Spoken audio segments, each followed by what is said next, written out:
Aujourd'hui, on va parler d'un des plus gros phénomènes du business YouTube, MrBeast. Chocolat, jouet et business caché, il a transformé ses vidéos en une véritable machine à cash. Il pleut des dollars. Un empire estimé à plusieurs milliards de dollars aujourd'hui. C'est plus de 400 millions de revenus en 2024. Ah ouais, il y a de la concurrence là. Et ces produits arrivent officiellement en France, chez nous. Mais derrière l'empire se cache une question. Comment ça marche vraiment? Est-ce que c'est un simple coup de génie ou un modèle d'avenir que tous les gros youtubeurs vont adopter? Aujourd'hui, on va pas juste tester ces produits. On va les passer au peigne fin. L'inspecteur de l'extrême. On parlera des avis une étoile, des dramas qui ont secoué l'image de ces produits, mais surtout du business gigantesque caché derrière ces vidéos. C'est quoi les réussites et les échecs de MrBeast? Mais surtout la place que vous, spectateurs, prenez dans ce business. On va analyser tout ça de près. La réponse en fin de vidéo. J'ai acheté tout ce qui était possible de MrBeast. Ça en fait, hein. Il y en a vraiment beaucoup. Certains produits ne sont même pas disponibles en France. On va les tester ici, dans mon bureau. Je vais faire une crise, hein, c'est sûr. Ça va manger, ça va jouer, ça va parler chiffres et tester des trucs. En fait, en creusant, j'ai l'impression que ce sujet ne s'arrêtait jamais. Non, il a pas 2-3 marques, le mec. C'est colossal. Et en plus de ça, ce modèle, c'est plus qu'une tendance, c'est une révolution là, et je vais vous expliquer pourquoi c'est méga important de comprendre ce qui se passe ici. C'est un modèle qui se construit et c'est sûr qu'il va y avoir des opportunités. L'histoire est passionnante, c'est un gros morceau, hein. Vous risquez d'être surpris, ça part. J'espère que le petit MrBeast, il essaye pas de nous avoir. Il y a déjà beaucoup trop d'arnaques sur internet, on n'en peut plus. Encore là, il y a quelques jours, il y a plein de comptes qui se faisaient passer pour moi et qui essayaient de faire gagner un iPhone. Pour arnaquer les gens, t'as forcément déjà reçu des SMS, des mails du genre, ou même des QR codes maintenant. Et si t'as le malheur de cliquer sur le lien, c'est terminé, c'est foutu. Pour ne plus avoir aucun doute, il existe un outil maintenant, et c'est le sponsor de cette vidéo, Scamio de Bitdefender. Chaque jour, Bitdefender traite plus de 50 milliards de requêtes et détecte près de 500 menaces par minute. Ah oui, ça en fait des arnaques. Et aujourd'hui, avec l'IA, les arnaques sont de plus en plus efficaces, alors il faut s'armer. Dans l'utilisation, c'est très simple, il te suffit d'envoyer ce que tu as reçu à Scamio sur WhatsApp, Messenger ou via leur site directement, et tu auras la réponse. Pour ça, l'outil utilise Bitdefender Scam Copilot, c'est une technologie innovante pour repérer les escroqueries. Mais c'est pas tout, parce que Bitdefender propose aussi d'autres outils gratuits. Tu as le Link Checker pour vérifier les liens, le Password Generator pour créer des mots de passe solides, et t'as même un VPN intégré, la totale. Et si tu veux une protection complète, il y a Bitdefender Premium Security. C'est testable gratuitement pendant 3 mois via le lien dans la description. Ou alors vous pouvez scanner ce QR code et celui-là il est safe. Je vous le garantis. Attends, mais ça se tombe, il y a un gars, il va utiliser une IA de ce que je viens de dire, mais il va mettre un faux QR code. Il faut que je l'enlève, comment je vais faire? Scamio, tout simplement. Allez, maintenant on analyse MrBeast. Voici le chocolat de MrBeast. Il en a fait du chemin. Non pas parce qu'il vient du Pérou, après tout, on sait que le chocolat, ça vient pas de Roubaix, hein, mais parce que c'est le fruit d'une histoire de dingue. Je vais vous expliquer. C'est un sujet méga important, parce que ce chocolat vient d'arriver en France, et franchement, c'est fou. On va y venir, mais avant, petit flashback pour comprendre pourquoi MrBeast vend du chocolat. C'est Willy Wonka maintenant, le mec, en fait. Pété de thunes, il vend du chocolat, ça y est. En fait, ça part déjà d'un drama, et vous verrez, il y en a vraiment beaucoup, notamment pour Beast. Tout commence en 2020 quand MrBeast lance MrBeast Burger, une chaîne de fast-food 100% en livraison. C'est ce qu'on appelle une opération de co-branding. Très important de comprendre car c'est créé via l'entreprise Virtual Dining Concept. On va l'appeler VDC. C'est vraiment important de comprendre qu'un simple youtubeur ne peut pas du jour au lendemain proposer un service aussi énorme qu'une chaîne de fast-food. Ça prend vraiment beaucoup de temps. Et vous allez le voir, il y a plein de façons différentes de faire au fil de la vidéo, mais le co-branding, il va souvent revenir. Parce que dans ce schéma, MrBeast, lui, s'occupe de l'image, de la notoriété, du marketing, globalement toutes les choses qu'il maîtrise déjà avec ses contenus. De l'autre côté, VDC s'occupe de toute la production, les cuisines, la bouffe, les matières premières, la livraison. Et tout ça, MrBeast, en soi, en 2020, il y connaît rien. C'est deux savoir-faire qui s'associent pour créer un produit, MrBeast Burger. Et au début, c'est un carton. Il y a plus de 1000 partenaires en Dark Kitchen, des millions de burgers vendus en quelques semaines. C'est du grand délire. On en a pas mal parlé dans la vidéo sur les restaurants de youtubeurs français. Les Dark Kitchen, ça a des avantages, mais aussi des inconvénients. En fait, c'est juste des franchisés qui ont acheté la licence MrBeast Burger, qui peuvent même au sein de ces cuisines faire d'autres recettes, d'autres marques, et c'est donc très difficile de garder un contrôle qualité, surtout quand on ouvre 1000 restaurants en si peu de temps. Résultat des comptes, rapidement la réalité frappe. Des produits mal préparés, froids, immangeables, des plaintes en masse et un manque de contrôle sur la production. VDC a été beaucoup trop vite, ça ne suit pas, on va dire, la puissance de MrBeast, et Jimmy se retrouve retrouve à subir des critiques vraiment sévères sans pouvoir rien faire. Car en fait, le produit, il lui appartient pas de A à Z. Il dépend des décisions et choix de VDC. Et là, c'est la prise d'otage parce que VDC s'en fiche complètement. En fait, ce groupe veut faire des sous rapidement, produire en masse et tant pis pour la qualité. VDC en fait veut juste utiliser au maximum la notoriété de MrBeast. Très rapidement, le projet explose. MrBeast en 2023 attaque en justice Virtual Dining Concept.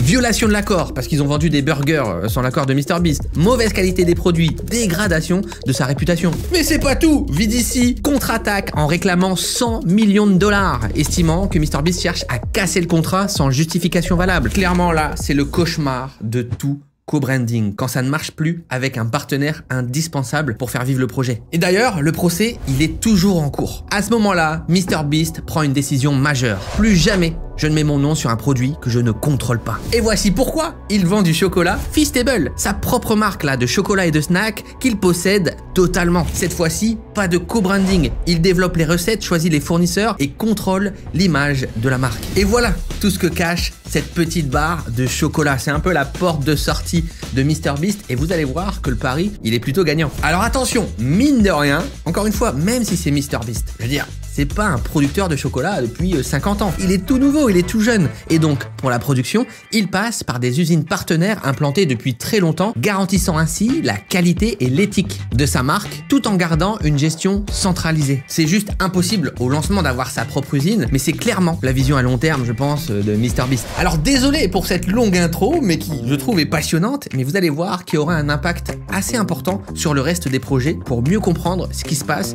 les challenges, les réussites, mais aussi les échecs. Parce que là, ce chocolat, pourquoi du chocolat? C'est plus facile à faire que des burgers, plus facile à distribuer aux quatre coins du monde. C'est un produit universellement apprécié, je pense. Il y a quand même très peu de gens qui n'aiment pas le chocolat. Avec en plus une forte demande et qui ne varie pas tant selon les pays. C'est une vraie opportunité business pour Jimmy qui là va pouvoir peut-être s'exporter partout sur la planète. Un point majeur aussi qu'on va juger, c'est la valeur ajoutée du produit. Que propose cette marque de nouveau? Quelle est l'opportunité pour les consommateurs? Qu'est-ce qu'il y a de mieux? Et la proposition de MrBeast rejoint aussi son ADN. Ici, on est sur un chocolat avec une approche éthique et responsable dans la production. On se rend compte que c'est surtout leur chaîne d'approvisionnement de cacao qui leur permet de mettre en avant cette info via Tony's Open Chain. D'ailleurs, c'est assez marrant parce que c'est aussi une autre marque de chocolat assez populaire aux US, Tony's Chocolate. Et c'est là où on saisit aussi les opportunités des marques un peu youtubeurs. Elles ont besoin de s'appuyer sur des marques, sur des entreprises déjà implantées, qui ont déjà de l'importance dans le marché. La position d'outsider qui sort de nulle part, qui va tout casser et éclater tout le monde, ça marche pas trop. Il vaut mieux utiliser des réseaux de distribution déjà existants, des partenaires qu'on ne va pas considérer comme concurrents, mais plutôt comme des opportunités d'apporter des nouvelles choses sur le marché. Et Feastable fait partie des premiers produits de youtubeurs US à arriver en France. Et vraiment, j'ai trop hâte de le tester. Ça fait un petit moment que j'attends justement. Et pour pas faire les choses à moitié, j'ai tout pris. Donc il y a déjà pas mal de petits produits. Alors là, j'ai du chocolat aux amandes. Alors je sais pas pour vous, moi je trouve le design très stylé. Alors c'est très jeune, on va dire, un peu funky, etc. Mais ouais, le bleu de MrBeast, son logo, au final, ça passe pas mal. Hein. Moi j'aime bien. Ça change du chocolat un peu traditionnel, un peu à l'ancienne, qu'on connaît toujours. Bon, il y a un peu Milka, je dirais, en concurrence. Ici, j'ai au chocolat noir, barre de 60 grammes. On a un petit QR code sur la barre parce que forcément avec MrBeast, en termes de marketing, c'est assez stylé. Genre il y a un gros concours, on peut gagner de l'argent. J'ai d'autres formats aussi un peu plus petits. On a une barre crunch et la 10 nuts au caramel.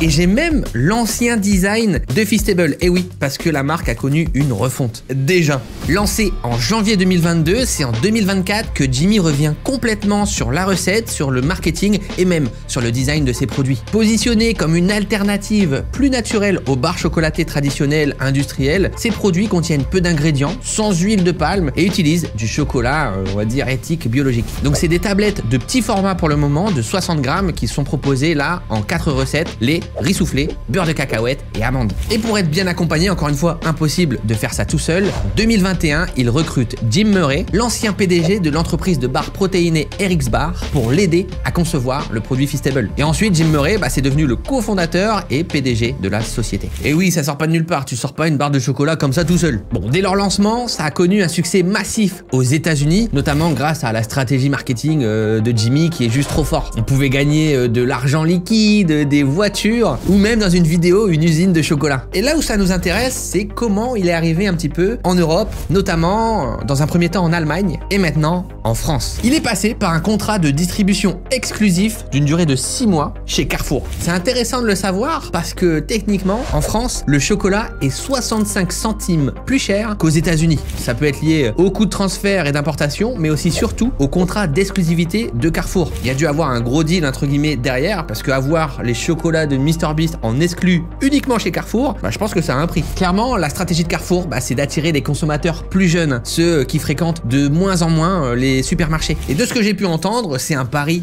gagnant. En 2024, Feastable a généré plus de 250 millions de dollars. Selon Fortune, MrBeast gagne plus d'argent avec le chocolat qu'avec ses propres vidéos. Alors pour le moment, c'est tout beau tout rose, mais maintenant on va parler un petit peu du côté négatif, le prix. Il y a beaucoup de consommateurs qui ont estimé que le prix des barres était trop élevé par rapport à leur qualité, pointant du doigt une texture granuleuse et un goût jugé fade ou inférieur aux grandes marques de chocolat. Par exemple, si on veut faire une comparaison directe entre Feastable et par exemple Milka, qui pour moi est son concurrent direct, Feastable coûte 49,83 € du kilo quand Milka est à seulement 13,83 €. C'est plus du triple. Alors est-ce que ça va baisser quand il n'y aura plus l'exclusivité Carrefour? Est-ce qu'il sera toujours plus cher? Honnêtement, je pense que c'est fort probable. C'est impossible en l'état pour Jimmy de faire face à Milka en termes de prix. C'est pas du tout les mêmes productions, les mêmes distributions, la même quantité. C'est aussi le jeu au début, quand on lance une marque, malheureusement, on peut pas faire le poids face à des mastodontes qui sont là depuis des décennies sur le marché. On va regarder les petits avis une étoile. Un parent qui regrette ça, oui.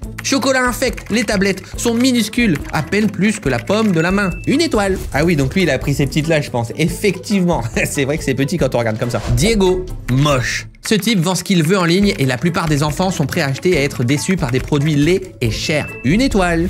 Bon, moi je trouve pas ça laid. Jurion, franchement, c'est horriblement cher et pas bon. Une étoile. Cédric, chocolat médiocre, qui ne vaut en rien le prix affiché. Ne vous attendez à rien d'exceptionnel dans la dégustation. Une étoile. On voit au niveau des avis négatifs qu'il y a un gros problème avec le goût. Moi, j'adore en plus le chocolat. Bon, vous le savez, je suis pas très difficile, mais on va voir si ça vaut la concurrence parce que j'en mange pas mal. Il y a pas mal d'autres problèmes qui sont soulignés, qui sont plutôt logistiques. En fait, on a des livraisons qui seraient très lentes, des commandes incomplètes et même parfois des barres fondues ou cassées. Moi, je dois vous avouer que j'ai des barres cassées. Je le sens déjà, elles sont vraiment toutes cassées, on va voir. En termes de packaging, c'est que du plastique. Or, on sait bien que généralement dans la concurrence, dans les chocolats, il y a du carton, il y a des emballages parfois un peu plus durs. Pas toujours, mais souvent. Bon, moi, je vais goûter la chocolat au lait direct. Je pense que c'est un peu le produit numéro 1. Bon, vous voyez, ah ouais, elle est complètement cassée. Bon, ça va, c'est pas non plus en miettes, mais en fait, c'est tous les carrés qui sont supprimés, quoi. Donc, c'est dommage. Ok. C'est bon, mais effectivement, c'est pas à la hauteur, par exemple, d'un Côte d'Or, que j'aime beaucoup. Oh non, j'en veux partout sur mon tapis. En tout cas, je suis pas d'accord avec les commentaires qui disent que c'est dégueulasse, machin, que c'est pas bon. C'est vraiment du chocolat un peu basique, un peu normal. Il faut pas oublier que derrière, du coup, il y a aussi normalement cette approche éthique qui, moi, m'intéresse. Et franchement, je suis toujours prêt à baisser un peu, soit la qualité ou augmenter un peu les prix. Donc ça, je le prends aussi en compte dans la dégustation. Et en termes de goût, on est sur un chocolat un peu basique, qu'on peut retrouver un peu dans les calendriers de l'Avent ou les trucs comme ça, un peu meilleur. Je vais tester les autres goûts. Alors celle-là, par contre, elle est en bon état. Là, c'est nickel. On voit pas très bien, mais il y a le logo de MrBeast ici. Eh, mais je vais manger masse chocolat. C'est intéressant. C'est vraiment pas malheureusement les meilleures barres de chocolat que j'ai pu tester, mais c'est bon. Franchement, c'est bon. C'est bien fondant en bouche. Là, j'ai un bon goût d'amande aussi. Alors, pour voir la différence, je vais goûter l'ancienne. Alors déjà, l'emballage, il est moins sympa. Ah ouais, ça change. Je suis moins fan. Effectivement, celle-là, je la trouve beaucoup plus un peu chimique. Ouais, j'ai un crise de foi, moi. Maintenant, je vais tester la Disnut. C'était un peu genre le produit phare. Je sais qu'ils ont fait pas mal de pubs autour de ça. Donc celle-là aussi, elle est un petit peu cassée, mais c'est pas dramatique parce que c'est vraiment les morceaux de carré, en fait, qui sont déjà cassés. J'aime bien. C'est le meilleur pour moi. Ouais. Le caramel, ouais, ça ajoute un truc, ça c'est bon. Alors, c'est pas tant un goût de caramel direct, ça me fait penser aux vieux bonbons que je mangeais chez mes grands-parents, les mi-choco. Je sais pas si ça vous parle, les mi-choco. Moi j'adore, c'est vraiment bon. Bon, effectivement, en termes de prix au kilo, c'est quand même très élevé encore. Faut pas oublier que c'est quand même un produit qui vient de très loin, là, qui s'implante pour la première fois, en tout cas en France, chez nous. Donc ça me choque pas tant que ça pour quelque chose de nouveau. Franchement, pour moi, je vous le dis honnêtement, c'est validé. J'aime bien ce produit, j'aime bien l'idée. En plus, c'est qu'un début, mais je pense qu'il qui va pouvoir s'amuser en termes de recettes. C'est aussi l'intérêt quand t'as une marque comme ça qui a beaucoup de visibilité. Tu peux te permettre de proposer un petit peu des nouvelles formules, des nouvelles idées. Bon, et je pense que vous l'avez vu, arrivé en France, il a fait pas mal avec des youtubeurs. Difficile de le rater. Il y a eu Mastu, Joyka, Fastgood aussi, je crois. Et on peut voir que Feastable est plutôt bien présent dans la vidéo. Hein. C'était aussi un peu une de ses stratégies de collaborer avec des gros youtubeurs français pour gagner en visibilité sur son chocolat. Bon, et quand tu reçois un message de MrBeast qui te propose une collab, tu dis rarement non. En plus de ça, de ce que je sais aussi, il y a eu des opérations commerciales. C'est-à-dire que Feastable a payé les youtubeurs pour en parler en vidéo et tout, ce qui est assez ouf. Ça, c'est vraiment le next step, je trouve. C'est de pouvoir sponsoriser des youtubeurs avec sa marque issue de YouTube. Ça, c'est la classe, franchement. Bon, je trouve les avis 1 étoile un peu sévères sur le goût. Hein. Ça reste du chocolat qu'on peut retrouver, mais effectivement, il y a des améliorations à voir sur de pas avoir du chocolat cassé, peut-être un prix un peu moins cher. Mais de mon côté, c'est validé. Oh là là, le sujet de malade, Lunchly. Je l'ai enfin. Je vous jure, j'avais trop envie de tester, ça m'a hypé parce que l'histoire est folle. Dites-vous, en France, c'est impossible de l'avoir. C'est dispo qu'aux US. On a même été le choper en magasin là-bas. Merci Max. Je vous rassure, il n'était pas aux US que pour ça. On en a profité. Ce produit a fait un énorme bad buzz. L'histoire est vraiment passionnante. Dites-vous que ce truc, selon moi, ne marchera jamais en France. Je dis vraiment jamais. J'en suis convaincu. Je vous explique. Pour comprendre ce produit, on va parler des cantines. Ouais, les cantines de l'école. Faut savoir qu'en France, nous, les cantines, alors même si on peut forcément les critiquer, ça a été pas mal revendu à Sodexo, etc. Donc ça reste un peu industriel. Mais néanmoins, les cantines françaises font partie des meilleures au monde. C'est pour nous une institution, c'est obligatoire. On est nombreux à avoir mangé à la cantine. Et même en France, en règle générale, hein, le déjeuner, le repas du midi, il est super important. Vraiment, nous, la France, c'est la cantine et le repas du midi. Mais maintenant, on va parler des US.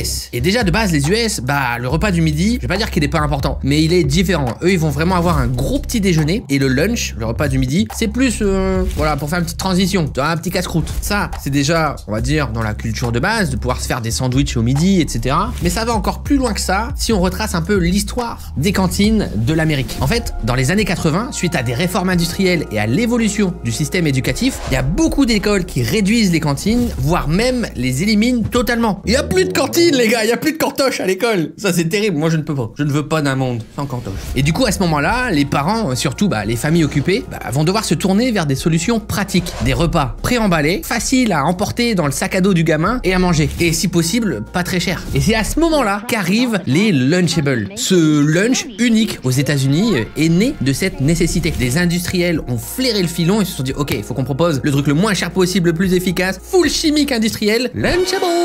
Ça nous promet un repas complet dans une boîte avec viande, fromage, crackers et même parfois dessert qui permet aux enfants de manger facilement à leur propre rythme à l'école, dans la cour. De notre point de vue français, pour nous, c'est juste vraiment impensable. On peut pas manger ça à midi. Des crackers et du jambon transformé, c'est de la pâté pour chien quoi. Pourtant, c'est un produit qui répond à un mode de consommation américain qui combine praticité et portabilité. C'est un vrai buy en Amérique. Pour vous donner des chiffres, en 2020, c'est environ 49,7 millions d'Américains qui ont consommé des Lunchables. Je sais pas si vous vous rendez compte. En 2023, les ventes de Lunchables ont atteint 1,8 milliard de dollars. Alors, vous l'avez compris, Lunchables, c'est pas Lunchly. Lunchly, c'est littéralement une copie, un nouveau concurrent créé par MrBeast et pas que, puisqu'il s'est associé avec KSI et Logan Paul. Mais alors, comme je vous l'ai dit avant, c'est quoi la valeur ajoutée de cette box? C'est quoi la nouvelle proposition? En fait, les Lunchables ont eu énormément de drama. On s'est rendu compte, mais ça après de longues années, que leurs produits pouvaient contenir du plomb. Oui, du plomb, du contenu chimique, des additifs, des conservateurs, des plastiques omniprésents et des produits souvent riches en sel et en sucre. Et c'est là qu'interviennent nos petits youtubeurs. En fait, ils ont flairé le filon. Ils se sont dit, l'opportunité business, elle est énorme si on fait mieux que Lunchables. Et clairement, faire des plats sans plomb, je pense que ça se fait. On est donc sur une gamme de repas préemballés, créés par les influenceurs Logan Paul, KSI et MrBeast, présentés comme une alternative plus saine aux Lunchables de Kraft Heinz. Donc voilà, c'est pratiquement exactement pareil, mais en améliorant la recette. On a 3 gammes, The Pizza, donc c'est des pizzas assemblées soi-même avec une sauce tomate et fromage. On a les Fiesta Nachos, des chips de maïs avec fromage fondu et salsa. Et ensuite, le Turkey Stack'ems, avec des tranches de dinde, fromage et crackers. Mais là où ils ont fait fort aussi, puisqu'on a 3 youtubeurs, chacun apporte leur produit. Puisque dans cette box, on retrouve le chocolat Feastables, mais aussi les boissons Prime de KSI et Logan Paul. Voilà la promesse. Moins de calories, des meilleurs ingrédients. Disponible en ligne et sur les magasins magasin Target. Mais tout ne s'est pas passé comme prévu. En fait, la sortie du produit a été vraiment un peu catastrophique. La première chose est assez simple. Tout ce que je vous ai expliqué et qui pour moi est hyper essentiel pour comprendre ce produit, bah mine de rien, on n'est pas très nombreux à le connaître à la sortie de ce produit. Nous, en France, en Espagne, en Angleterre, c'est pas trop notre délire. Et quand on voit ce genre de box qui est proposé comme un repas pour les enfants, bah on a tendance à se dire que c'est dangereux en fait, qu'on veut pas de ça. Et clairement, c'est pour ça, je pense que nous, en France et tout ça, enfin, vraiment, je peux me tromper, hein, mais je vois pas un monde où les enfants mangent ça à midi à l'école. Mais c'est pas tout. Il y a eu une tonne d'avis, une étoile. Pire que ça, même des vidéos YouTube critiques avec un problème majeur de la moisissure sur le fromage. Et ce, malgré une date de péremption encore éloignée. Et le gros problème, c'est qu'une youtubeuse, Rosanna Panzino, en a fait une vidéo, l'a mis dans sa miniature, et là, c'était finito pipo. Moisi, une étoile. Don't buy, une étoile. Moisi, une étoile. Du moisi dans le fromage, une étoile. Le lunch est moisi, une étoile. Ne dépensez pas votre argent et votre temps, une étoile. On a essayé, c'est dégueulasse. Une étoile. Ce n'est pas assez healthy, une étoile. Le fromage était moisi, une étoile. Il y en a vraiment énormément, c'est terrible. Selon la FDA américaine, ils ont confirmé avoir reçu plus d'une dizaine de plaintes concernant Lunchly. Il y a très peu de gens qui ont pu le tester en France et moi je vais voir, sachant que, bah encore une fois, on a été le chercher aux US, donc ça a fait de la route, c'est pas censé venir d'aussi loin. Je sais pas si ça a tenu. Dites-vous que ça ne coûte que 3,99 $. Je sais pas si vous vous rendez compte du prix. 3,99 $. Il y a une barre de chocolat, une boisson, des crackers, de la sauce tomate, de la dinde ou je sais pas ce que c'est, si c'est de la dinde ou pas, mais c'est quand même, tu te dis ok, c'est industriel de malade. Je trouve que les critiques vont plus loin que le produit. En fait, MrBeast est passé par toute une phase un petit peu de harcèlement et de drama pour X ou X raisons que je citerai pas forcément dans cette vidéo, mais en fait, ça s'est répercuté un petit peu sur l'ensemble de ses projets, que ce soit ses marques, ses produits, ses vidéos YouTube. Et je pense que ça a joué aussi un peu un rôle là-dedans. Enfin, tout est arrivé au mauvais moment avec d'autres youtubeurs aussi très controversés, notamment KSI ou encore Logan Paul, qui ont hyper mal réagi à la critique, à l'annonce de ce produit. Enfin, tout ça a donné un espèce d'effet boule de neige assez terrible. Là, on arrive aussi un peu à une espèce de frein de plafond de verre sur les produits de youtubeurs, sur un truc qui est autant distribué industriel. Est-ce que c'est possible d'affilier une image d'un youtubeur un peu cool, sympa, avec un produit un peu industriel comme ça, un peu vénère? Mais écoutez, si j'ouvre cette box et qu'il y a du fromage moisi, on est dans la sauce. Désolé, je le défonce. Waouh, waouh, waouh, waouh. Là, c'est l'Amérique. Hein. Oh, ah oui, j'ai la boisson. Ok. Bah, où le chocolat? Bah, j'ai pas. Ah waouh, ah oui si, c'est ce petit truc là. D'accord, c'est un mini chocolat, moi je m'attendais à une barre, mais je me dis, le prix c'est fou. Ça sent bon, ça fait vraiment des petits nachos. Ok, bon, ah ouais, c'est juste ça quoi. Voilà les petits nachos, regarde donc, on va se le prendre comme ça. Bah c'est, ouais, goût habituel des nachos, rien de... Regarde-moi le bousin. Bon, c'est sûr que là, ça fait un peu... T'imagines, tu manges ça à midi? Nous, on se plaint de la cantine, en vrai. Mais là, t'imagines, c'est ça ton repas, regarde. Ok, fromage. C'est trop bon. C'est super bon. Bah là ouais, ça fait vraiment les nachos au cheddar fondu. On va goûter la sauce tomate. Bah bonne aussi hein. Ça m'étonne. J'aurais pas cru. Enfin pour moi à la rigueur c'est un apéro quoi. En France voilà, en France faudrait faire ce format. Je pense que le format apéro il marche. Mais par contre j'avoue un fromage comme ça et tout, sauce tomate ça doit être tellement chimique. Les States vraiment ils sont en avance sur le divertissement, sur les méthodes de consommation etc. Mais vraiment il y a un truc les gars, je vous jure la bouffe, je vous assure, c'est terrible, c'est dégueulasse. La bouffe ils ne savent pas faire à manger. Ils mangent comme des Doberman. Je suis désolé, c'est violent ce que je dis. Bah je m'attendais vraiment à quelque chose de terrible. Hein. Je pense sincèrement qu'il y a vraiment une hype un peu négative.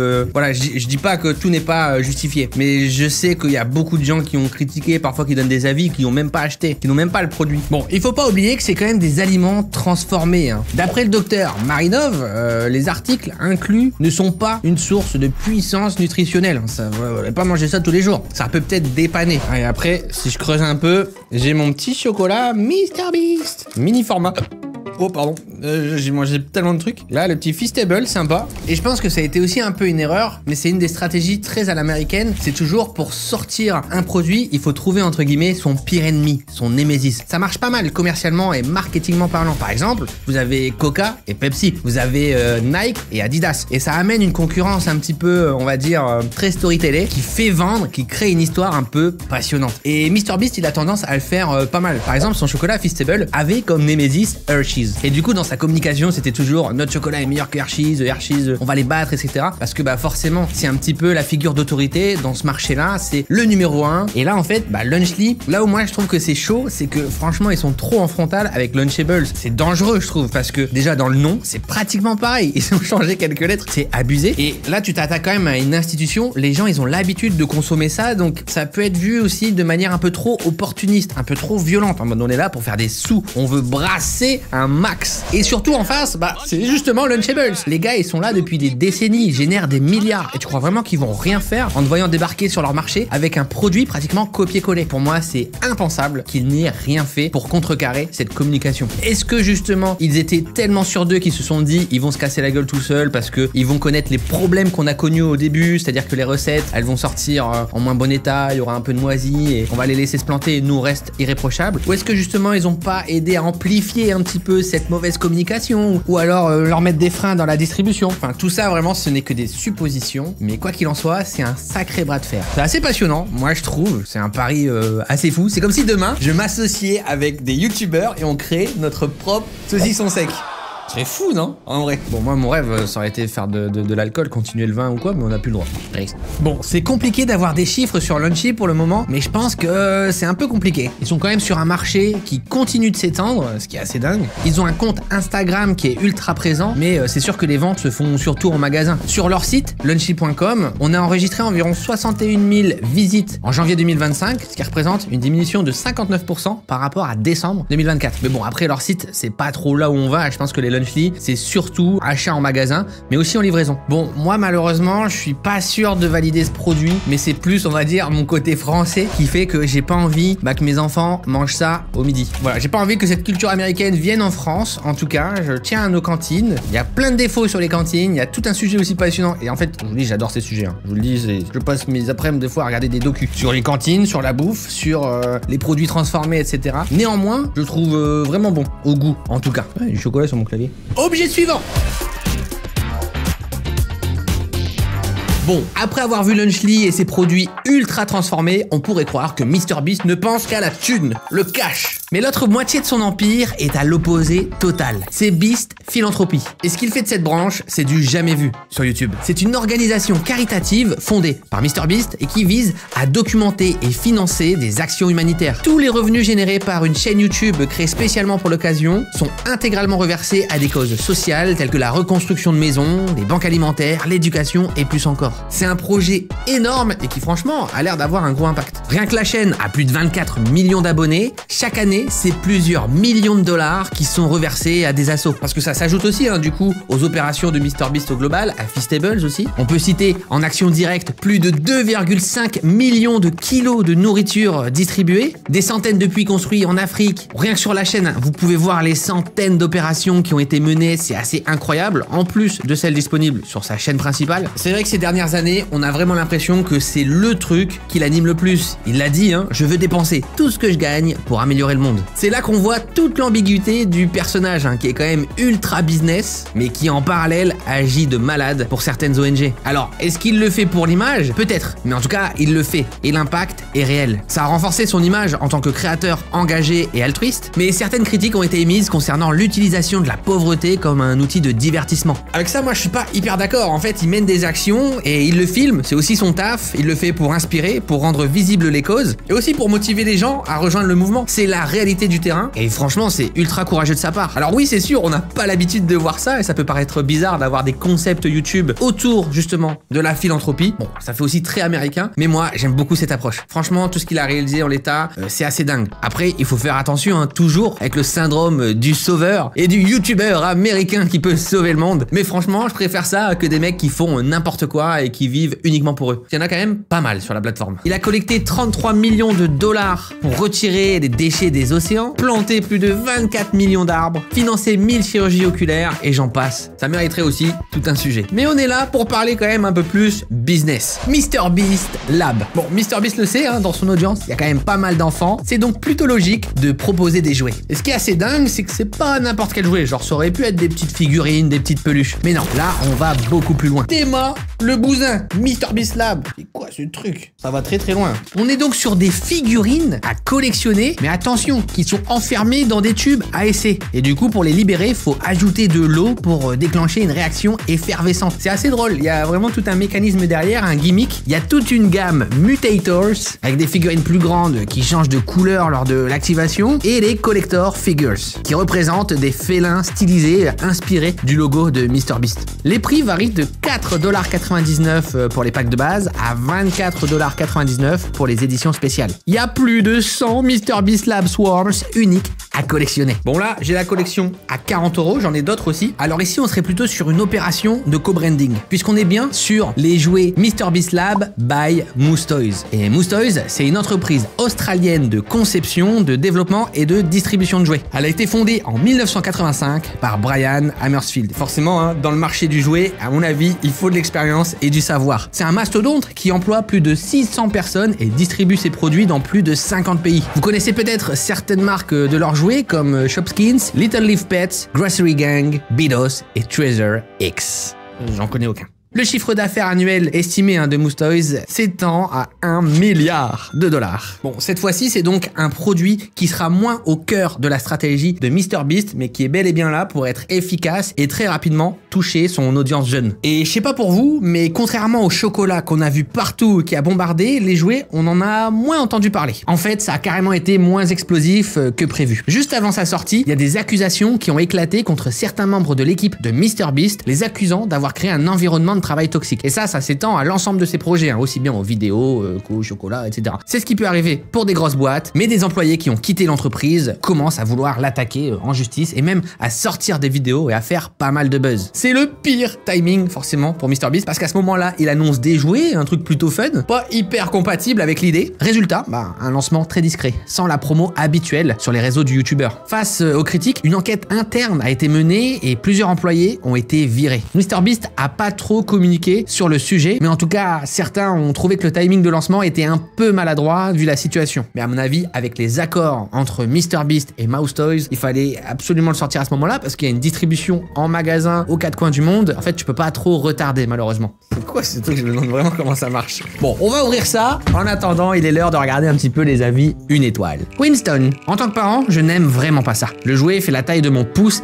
et la quantité de déchets et de plastique qu'il contient n'est pas cool. Une étoile. Delphine. Quelques petits monstres en plastique et 2 tubes à essai en plastique. Pas étonnant que le type dont le nom figure dessus soit millionnaire.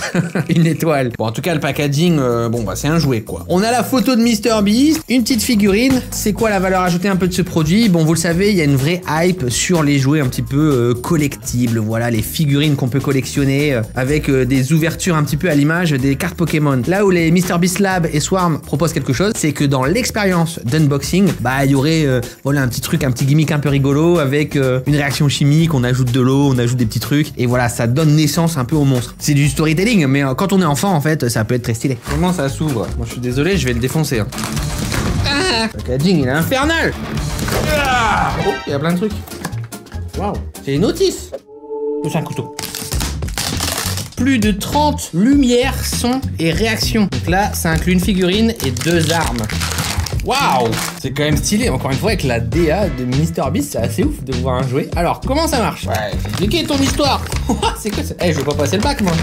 Alors, avant de commencer, retirer l'emballage sur la forme de glace, ouais. Réduire le compartiment pour obtenir la clé d'activation. Insérer le tourne la clé. On m'avait dit qu'un jour je ferais une review de jouets comme ça. On a de la poudre de thermite et tout. Ok, il me faut la clé d'activation qui est ici. J'ai la clé, ici, et j'ai la poudre de l'extrême. Il y a un son. Waouh! Ok, c'est activé. Je vais mettre la poudre. Voilà, j'ai mis la poudre. Ensuite, je verse de l'eau. Oh waouh, ça fait de la mousse. MrBeast, il va sortir. Appuyez sur le bouton d'ouverture d'urgence pour activer le lecteur d'empreintes digitales. Ok, ça a ouvert ça, empreinte digitale. Oh waouh. Attends, par contre, si c'est juste ça, ça pue sa mère. Non. Ah ouais, non mais moi je veux bien me remettre dans une âme d'enfant et tout, mais genre là j'ai juste mis de l'eau sur de la poudre en fait. Ça a servi à quoi? En fait j'aurais pu appuyer là dès le début et l'ouvrir.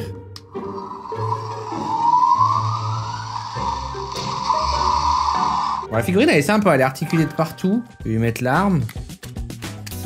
Voilà, je lui ai mis son pistolet. Ensuite je lui mets un projectile. MrBeast! Oh, ouais, ça marche bien, ça marche très bien. Attention, MrBeast, méchant des monstres. Ah. C'est pas mal. Je suis MrBeast. Bon, écoutez, c'est rigolo, hein. Un peu décevant, je trouve, sur le côté unboxing. Je m'attendais à ce qu'il y ait vraiment une petite réaction chimique ou un truc. En fait, juste un couvercle en plastique à lever. Mais en tout cas, pour les enfants et pour se projeter un petit peu dans l'imaginaire, la petite potion et tout, ça peut être rigolo. Maintenant, ça reste anecdotique. Bon, là, ça s'adresse vraiment pour les tout petits. Donc, à voir, hein, si y a des parents qui regardent ça avec leurs petits. Est-ce qu'ils ont été hypés? Bon, après, la figurine, elle est assez quali, mine de rien. Ça fait un peu Action Man. C'est bien articulé. Pour le coup, c'est assez quali, je trouve. Il y a un deuxième jeu à tester. Le Lab Swarms. Qu'est-ce que c'est que cette histoire? On a les tubes, c'est reparti. MrBeast, le scientifique fou. Bon, on retrouve hein, forcément la DA de MrBeast, le fameux rose et bleu comme ça. Ça marche bien, c'est super connard. À l'ancienne, hein, j'aurais dû le garder. Il me l'a volé, ce salaud. Ah, merde. Rappelez-vous, la connard mobile, c'était ça, hein, c'est MrBeast avant l'heure en fait. Bon, c'est parti. Ouverture chaotique, hein, vous le savez. On n'est pas là pour faire dans la dentelle. Hop. Bon, déjà plus simple à ouvrir que l'autre. Oh merde, la notice. Oh non. Je suis vraiment le pire, je suis désolé. Dévisse et retire l'opercule en aluminium. Revisse le bouchon, ajoute de l'eau jusqu'à la limite et observe ton expérience pétiller. Donc là, comme ça, c'est vrai qu'on voit pas. Je vois qu'il y a de la poudre. En fait, je me demande s'il n'y a pas un papier et avec la réaction chimique, le papier va un petit peu. Ça serait incroyable. Du coup, j'ai déjà 3 petits bonhommes ici qui se sont perdus. Bon, ça, c'est un peu rien, mais bon. On croirait des trucs un peu de Kinder, quoi. Bon, c'est de la collection, hein. Quand t'es petit, j'imagine que c'est chouette. J'ouvre l'opercule. Oh, waouh, il y a un danger.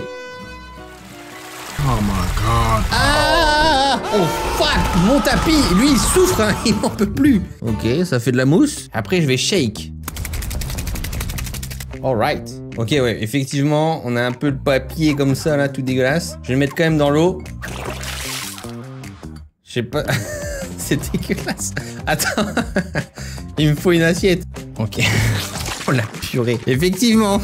J'en ai un petit là. Waouh. Ok, c'est un peu dégueu, mais c'est rigolo. Tadam! Le voici le Swarms. Bon, c'est un peu là, voilà. Si vous avez des enfants, vous me dites, cool ou pas? J'ai fait ma petite expérience chimique, voilà, je suis content. Et ensuite, vous prenez ça et vous le buvez cul sec.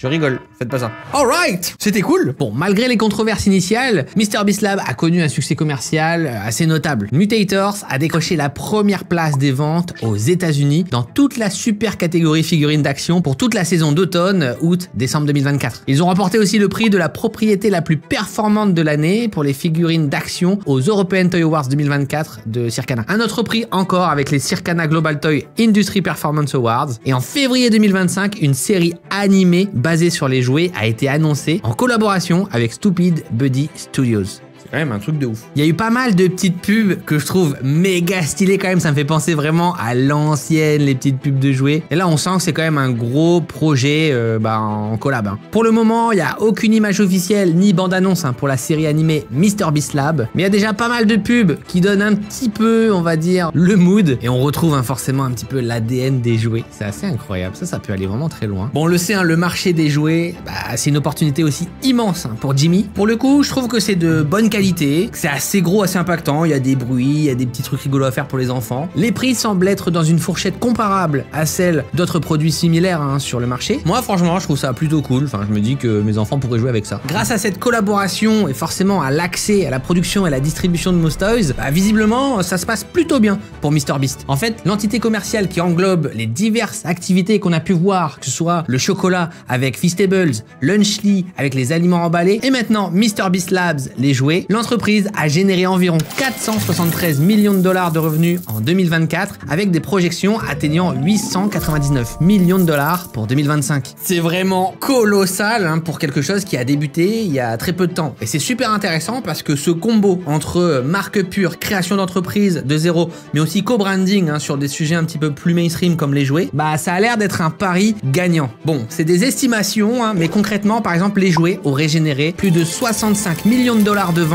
au cours des 6 premiers mois suivant le lancement. Ah oui, c'est... les jouets, c'est bien les jouets. Les jouets. Ils ont des jouets. Clairement, les grands gagnants, c'est Feastable, on l'a dit, avec 215 millions de dollars. Et par contre, des chiffres beaucoup plus timides pour le moment pour Lunchly, avec seulement 5 millions de dollars. C'est complètement dingue. À titre de comparaison, la division média de MrBeast, qui comprend sa chaîne YouTube et l'émission BizGame, aurait généré que, encore une fois, que 226 millions de dollars, avec des pertes estimées à 80 millions de dollars en raison des coûts de production ultra élevés. En l'état, ce qu'on comprend, c'est que si MrBeast n'avait que ses vidéos, bah ce serait juste pas rentable. Pour que MrBeast existe, il a besoin de ces différentes entités. Alors déjà, non seulement forcément pour gagner de l'argent, pour créer de la valeur, mais aussi pour faire exister son projet YouTube. Aujourd'hui, ces productions, elles sont tellement énormes que ça ne correspond plus du tout au format de la plateforme. En fait, les publicités qui en début de vidéo, qui sont proposées par YouTube, et sur lesquelles YouTube prend aussi une grosse partie, ne sont pas assez conséquentes pour produire un contenu d'une telle qualité. Si vous voulez comparer ça entre la régie publicitaire de YouTube et celle qu'on peut avoir par exemple à la télé, mais vous pouvez multiplier les revenus par 5, par 10 si on était à la télé. Et pourtant, en termes d'audience, bah,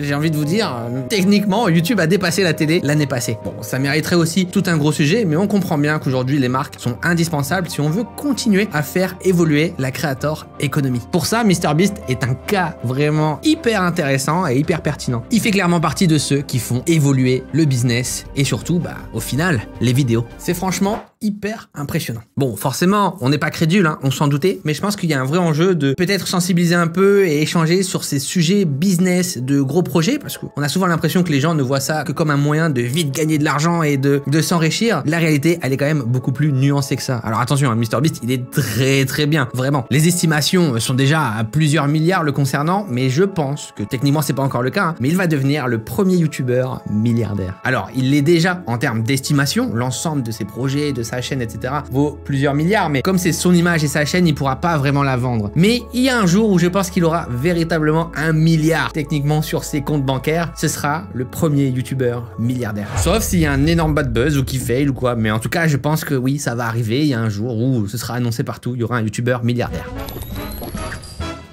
Ce sera pas moi, je vous le dis. Bon, un sujet un peu moins passionnant qu'on a tendance à connaître, forcément le merch. Techniquement, depuis 2018, MrBeast vend ses propres vêtements. Il y a toute une ligne officielle de vêtements et produits dérivés lancés par MrBeast. C'est géré par sa holding, donc c'est à lui à 100%. C'est principalement présent dans ses vidéos, c'est comme ça qu'il les vend. Mais c'est aussi cette société qui détient les droits sur la marque de MrBeast. C'est intéressant, hein, vous allez voir, parce que cette marque, elle est utilisée et même vendue ailleurs. Et je vous parle pas du chocolat, tout ça, non, vous allez tout comprendre. Bon, on retrouve des t-shirts à une trentaine de dollars, des sweats, des pantalons, quelques petits accessoires. En 2023, les estimations de la boîte tournent autour de 70 à 80 millions de dollars. C'est énorme, mais je ne pense pas que la vente de vêtements représente 100% de ce chiffre d'affaires, vous allez voir. Ok, il y a un autre produit que MrBeast a lancé, que j'utilise pratiquement tous les jours. Je sais pas si vous connaissez, mais c'est un SaaS. C'est l'abréviation de Software as a Service, un logiciel en tant que service. Voilà, par exemple, vous avez Google Docs, Canva,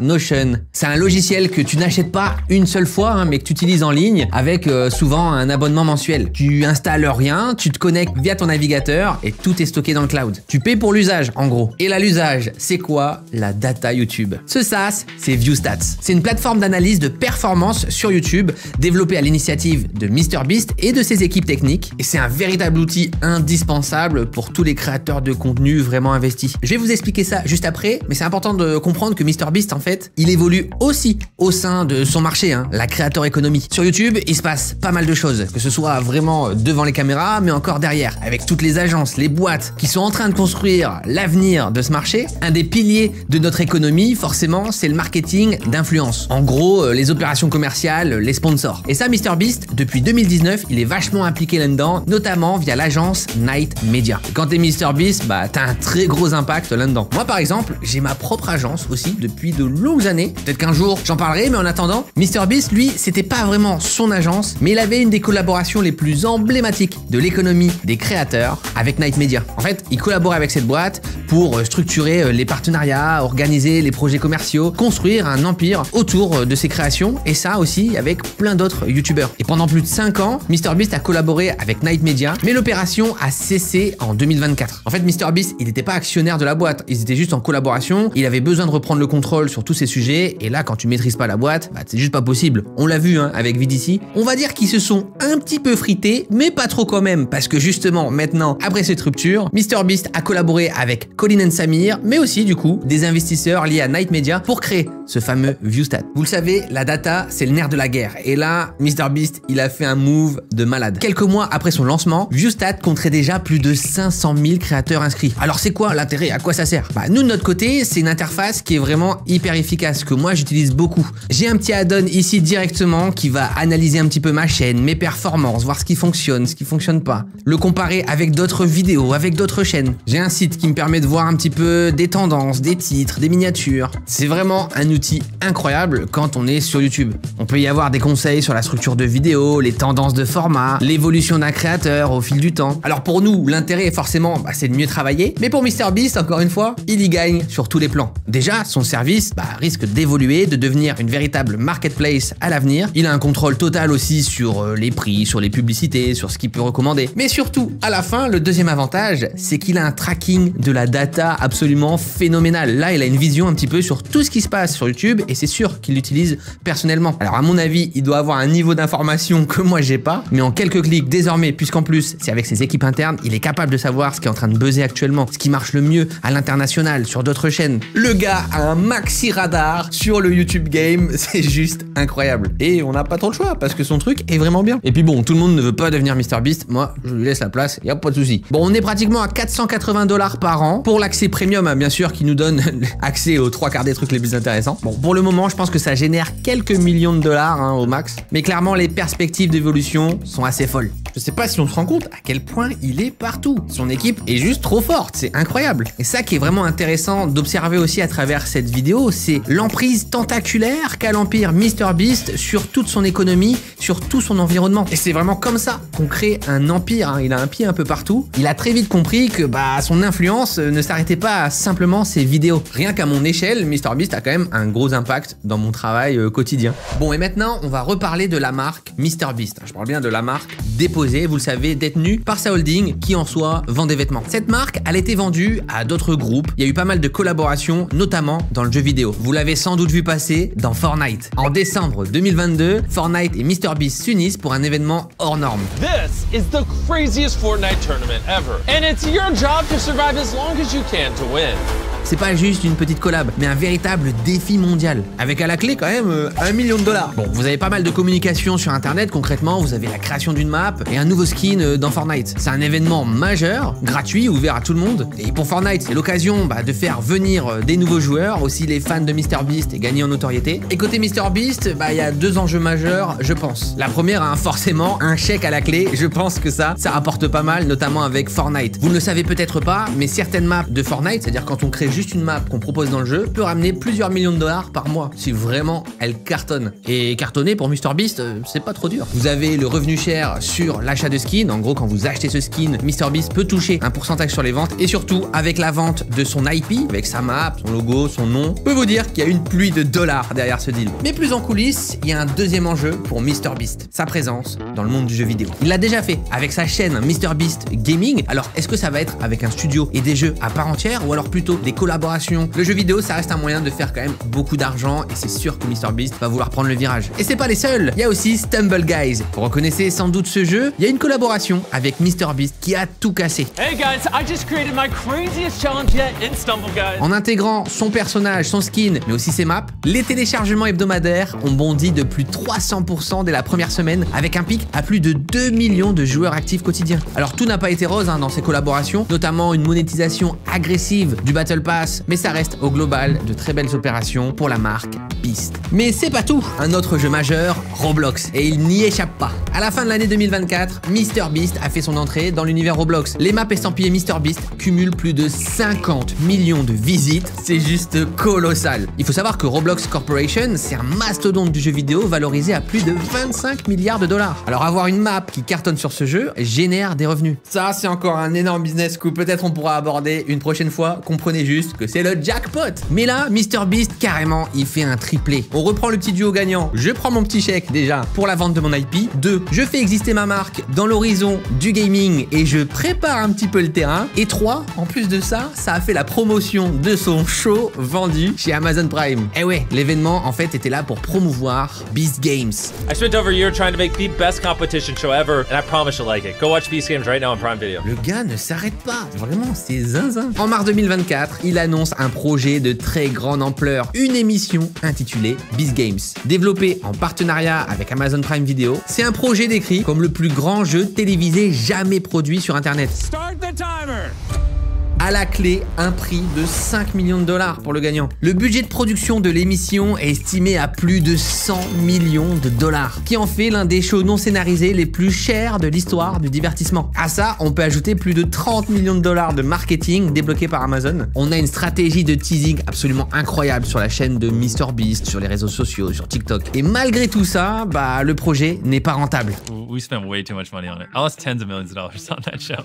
Really? Yeah, I'm an idiot. Clairement là, l'idée c'est pas de gagner de l'argent, mais de marquer l'histoire, d'élargir son audience et de montrer que les créateurs YouTube peuvent rivaliser avec les plus grandes productions télé mondiales. Il y gagne une énorme visibilité, renforce son personal branding et investit dans ses propres projets. C'est une petite masterclass là qui est proposée, hein. Asseyez-vous tranquillement. Et on arrive maintenant en 2025. Jimmy propose une expérience immersive à Las Vegas en promettant à 400 fans un séjour exceptionnel pour 1000 $, 2 nuits dans un hôtel de luxe, des sacs mystères, des activités exclusives, mais une fois sur place, aucune animation, des goodies basiques, son chocolat, son merch, et puis des vêtements mal taillés en plus. MrBeast n'est même pas présent. Résultat, déception massive. Et le plus gros twist, c'est que MrBeast n'a pas directement organisé l'événement, mais c'est une start-up sous licence qui exploitait sa marque avec son accord. Exactement comme Virtual Dining Concept. Le mec n'apprend pas. Qu'est-ce que tu fais là? T'étais sur Imperfect. Malgré les leçons du passé, MrBeast continue parfois de prêter son image à des partenaires qu'il ne contrôle pas totalement. Avec les mêmes conséquences, déception des fans,